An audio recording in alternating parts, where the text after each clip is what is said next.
ومن ضمن عجائب الساحل ايضا بقى بالليل رحت اقعد في مكان كده شيك اشرب كوفي بقى.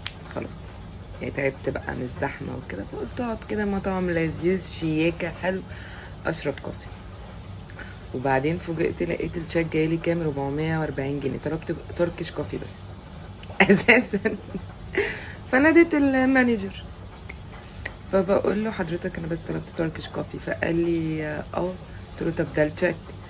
قال لي ما الخدمه بتفرق والسيرفيس. قلت له سيرفيس ايه اللي بتفرق؟ ده الواد بقول له تركيش كوفي بيقول لي طرطش كوفي. قلت له هتطرطش كوفي ازاي يعني؟ فقلت له خدمه ايه حضرتك يعني استعبط ولا ايه؟ ده انا 14 سنه سياحه، 14 سنه خدمه في سياحه وتقول لي اطرطش كوفي؟ طرطش كوفي؟ حسبي الله ونعم الوكيل. بعد 14 سنة خدمة في ثانوي بتقول لي